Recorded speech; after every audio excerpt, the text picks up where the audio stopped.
It's good to have you. It's good to have you. All right, let's get right to this. FBI Director James Comey, when he was making his press conference about Hillary Clinton's emails a month or so ago, he refused to answer the question about whether or not there was an investigation into the Clinton Foundation. Now you reveal in your article that you believe that there is one and it is ongoing right now.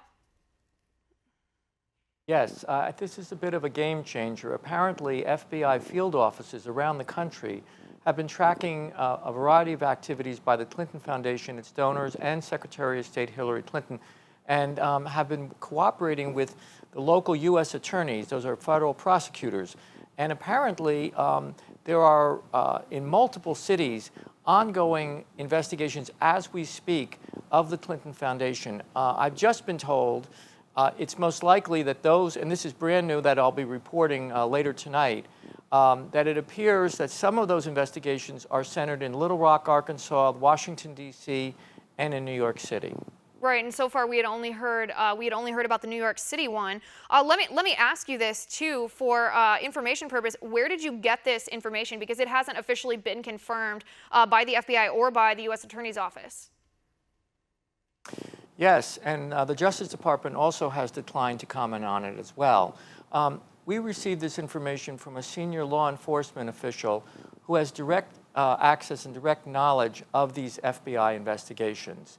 And so I was able to meet with him, talk to him, to gain his information, and he finally agreed that we could go forward and report his disclosures.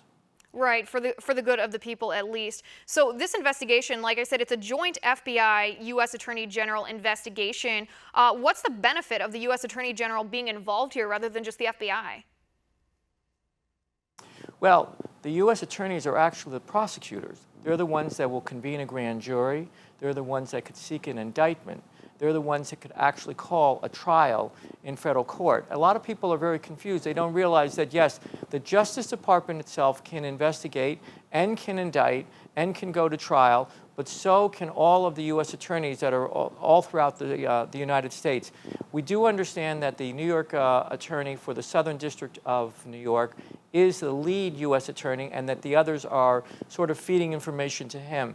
We've learned a little bit more also. Apparently, the decision about the lead prosecutors and also lead FBI officers are based on where's the evidence, where's the bulk of the evidence, what are the resources of the different offices. And New York is one of the largest U.S. attorney's offices and one of the largest FBI offices in the United States. And what we're talking about when you referred in the opening about pay to play, what we're talking about is financial crimes. And the Southern District of New York is based in Wall Street. And they go after financial crimes and corruption on a regular basis. So they are well equipped to go and take a look at this and to prosecute this if necessary. Right, and that's my next question to you, Richard. There are multiple crimes, in my opinion, that the Clinton Foundation could be tried for and ought to be tried for. There's charity fraud, there's corruption, there's receiving foreign donations during an election season, there's the conflict of interest between Secretary of State and private enterprise. What is this investigation investigating? Well, we'll have to wait and see. There are many, many different possibilities. You referred to pay to play.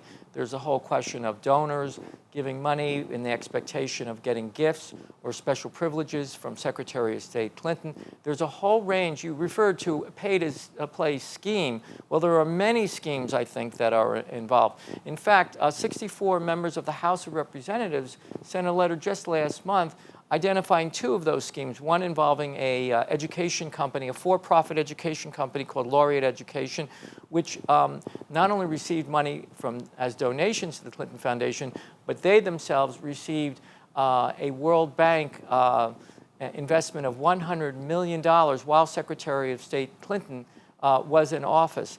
And there's also one involving Frank Giustra and his Uranium One company, and whether or not Secretary of State Hillary Clinton gave some sort of preferential treatment to him, since he is a $100 million donor to the Clinton Foundation. Right.